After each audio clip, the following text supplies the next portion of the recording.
Ah, c'était bien sympa Track and Field, mais j'ai hâte de voir sur quoi Crodzilla a bossé. Crodzilla ? Crodzilla ? Bah, qu'est-ce que tu fais ? Vous faites 2 coups de folle.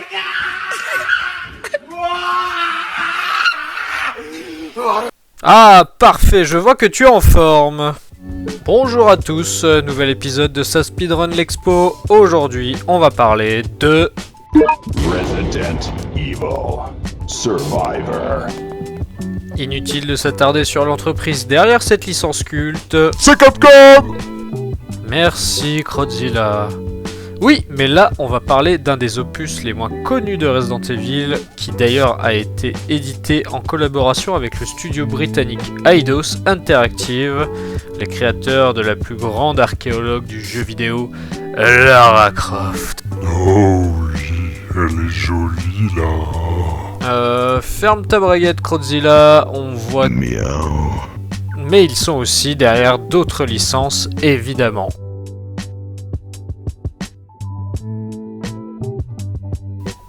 L'innovation de cet opus, c'est qu'il se joue à la première personne. On contrôle notre personnage depuis son champ de vision. À la base, le jeu est pensé pour être joué avec le GunCon, un accessoire vendu à part de la console et qui permet de jouer un peu comme du motion gaming, bon, sauf que c'est moins bien. Ah, mais avec une explication comme ça, on a tout compris, hein. Non, mais elle me saoule cette phrase. Tiens, essaye pour voir. En gros, le GunCon permet de simuler le flingue. Vous avez des boutons sur les côtés et vous tirez en appuyant sur la gâchette. La détente. Mais tout le monde dit là. Oui, mais c'est une mauvaise traduction ou une faute de compréhension. On dit la détente. Essaye d'appuyer sur la gâchette d'une arme. Tu t'y connais vachement bien, dis donc. Non, pas plus que ça. Bon, continuons. Et comme vous pouvez le constater, c'est très pratique pour le côté tir. Enfin, quoique... Mais c'est horrible pour l'esquive. Déjà que de base, les personnages de Resident Evil première génération sont difficiles à manier. Comme s'ils avaient un balai dans l'intérieur de la région glutéale. Ah bah, qui l'eût cru. Crodzilla philosophe. Et comme vous l'avez vu, le jeu est aussi jouable à la manette, car suite au tragique événement d'avril 1999 aux États-Unis, les médias pointaient du doigt la violence des jeux vidéo et leur attribuaient toute la responsabilité. Et oui les enfants, cela fait longtemps qu'on nous attaque gratuitement. Du coup, les développeurs ont rendu obligatoire le gameplay à la manette aux États-Unis, et pour nous, les Européens, on a eu le droit aux deux. L'avantage d'ailleurs, c'est que pour les pauvres Européens, ça permettait d'éviter de lâcher 130 francs à l'époque pour un accessoire utile sur une quinzaine de jeux, même pas. Et l'autre particularité de ce jeu, c'est qu'il a plusieurs possibilités, plusieurs scénarios. Hein? Je m'explique, tu commences le jeu, tu finis dans une ruelle, tu ramasses ta première clé en tuant le premier zombie, et là, tu as le choix entre 3 lieux. Le restaurant, le cinéma ou l'église. Et du coup, selon par où tu passes, tu n'as pas la même aventure. Ah, mais du coup on passe à la partie spoil.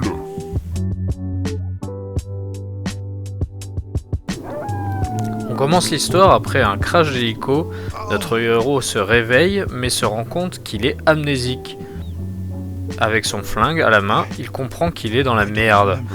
Dans une ruelle, il croise le corps d'un homme avec un médaillon où est inscrit le nom de Ark Thompson. Il pense se souvenir de lui, mais n'a pas le temps de réfléchir. Un zombie l'attaque par derrière. Ni une ni deux, il l'achève et récupère une clé.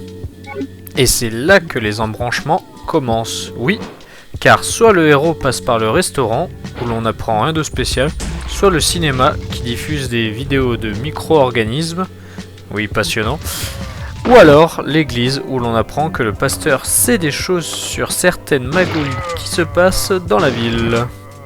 Quoi qu'il arrive, le héros sort de cet endroit et retourne dans la rue. Un téléphone sonne, mais personne ne répond. On va dans la rue adjacente, on croise 2 liqueurs, des chiens, puis de l'autre côté, un individu nous interpelle par téléphone. Il nous traite de meurtrier tout en nous appelant Vincent. Notre héros ne comprend pas, il pose des questions, mais le téléphone est coupé. On se retrouve alors avec 3 choix qui cette fois-ci vont déterminer la suite du scénario. Soit on rentre dans l'hôpital et on découvre que l'homme qui était à terre tout à l'heure est le commandeur de cette ville et qu'il cherche à tuer notre héros. Au même moment, on apprend que Umbrella a envoyé des nettoyeurs, ennemis uniques de cet opus, qui arrivent pour tout nettoyer. Ok. Sinon, la librairie, on retrouve Andy, le responsable des égouts. C'est lui qui était tout à l'heure au bout du fil. Son courage est tel qu'il part se planquer pour ensuite nous enfermer dans un local avec un hunter. Bon, rien de très difficile, hein. Je vous l'avais dit, c'était super simple. Et le troisième choix, la salle d'arcade, où l'on voit le chef des nettoyeurs donner ses ordres. D'ailleurs, on peut voir qu'Andy nous file la main depuis la librairie en tentant de nous assassiner. Ces 3 chemins proposent un nouveau flingue, ce qui pousse à refaire le jeu plusieurs fois. Ensuite, notre héros arrive dans une partie des égouts où il fera la rencontre de Lot, un jeune garçon qui, par peur, s'enfuira. Le héros arrive ensuite au Paradise. Non, ce n'est pas une boîte de nuit ou un club échangiste. Non, effectivement, Crotzilla. La prison de l'île, on y découvre avec stupeur que les prisonniers sont utilisés par Umbrella pour le développement de leurs armes. Le héros récupère le fusil à pompe dans les douches. Ah, attention à pas faire tomber le savon. Oh, t'inquiète. Les zombies, c'est comme les hommes politiques. Ils ont perdu leur... Notre héros a alors 2 choix, sortir de la prison par les souterrains qui mènera aux égouts et au centre de dépollution, où il rencontrera des gros smiths, des hunters, 2 crocodiles, soit par le mirador qui permet de rejoindre la ruelle qui l'amène nez à nez avec un tyran, ennemi emblématique du 2e opus, pour ensuite avoir encore 2 chemins. Encore ? Encore est un mot de reproche, sauf s'il est précédé ou suivi de « Oh oui ». Non.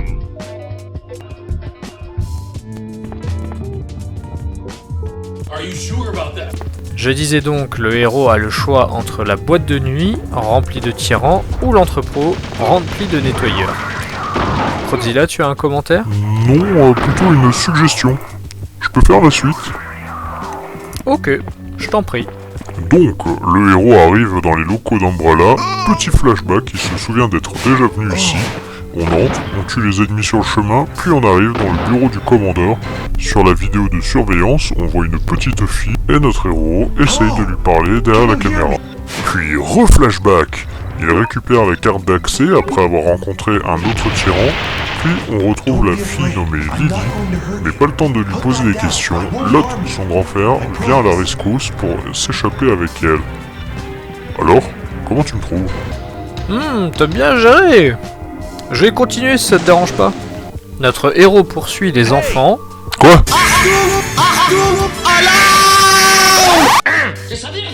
Dans le fleuve, le canal, enfin bref, dans la flotte. Il se retrouve ensuite dans la maison familiale de Lot et Lily.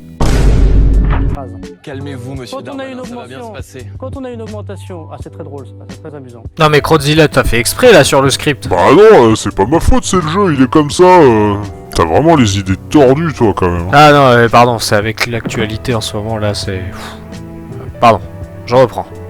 Le héros se retrouve alors dans la maison familiale de Lot et Lily, et en explorant un peu, il découvre Lily cachée dans un placard dans sa chambre. Elle nous fait part de son inquiétude pour son frère et nous demande d'aller le chercher. Le héros part, il prend le funiculaire... Tu parles plus d'ennemis. Oh non, c'est bon, je pense qu'on a compris. Donc de l'autre côté, le héros se retrouve avec le dernier embranchement du jeu. Soit la forêt remplie de nettoyeurs, soit l'ancienne mine pleine d'araignées, désolé pour les arachnophobes, soit la montagne pleine de tyrans qui provoquent des éboulements. Il arrive ensuite dans le manoir abandonné et complètement détruit. Puis un cri retentit, celui de Lot. Notre héros se faufile dans les profondeurs du manoir et entre dans le laboratoire secret d'Umbrella. Sur le chemin, il comprend alors que l'île est spécialisée dans la création de tyrans. Oui, là, le couloir, là, c'est un couloir avec des tyrans. Ouais, c'est pas évident, je sais, merci. Notre héros retrouve Lot attaqué par un Hunter, il le sauve in extremis, et là, on apprend que... Plot twist, on apprend que notre héros n'est pas Vincent, mais Ark. Tu ne pouvais pas t'en empêcher. Désolé. Oui, bon. Après avoir dit à Lot de récupérer sa sœur, alors qu'il y a des monstres un peu partout, Ark se souvient que son ami Léon Scott Kennedy l'avait envoyé sur place afin d'enquêter. En cherchant à quitter cet enfer, notre héros rencontre une nouvelle forme de tyran. C'est d'ailleurs lui qui tue l'un des 3 malfaiteurs. Mais si, souvenez-vous du début. Si c'est le chemin de l'hôpital, Vincent arrivera pour vous tuer. Si c'est la librairie, c'est Andy. Et pour l'entrepôt, c'est le chef des nettoyeurs. Ouais, dans tous les cas, le mec il meurt quoi. Oui, c'est ça. Donc, premier combat avec le boss. Notre héros s'échappe avec les gosses jusqu'à l'héliport, mais notre monstre n'en a pas fini. Et c'est au bout d'un long combat... Ouais, long quand on n'a pas le lance-roquette, hein. Ouais, bon, ça va. Je disais donc, après un long combat, on s'échappe avec les enfants en hélicoptère. Le monstre revient accroché sur l'hélico, mais notre héros l'achève avec 2 missiles. Ouais, la fin d'ailleurs est digne d'un mytho.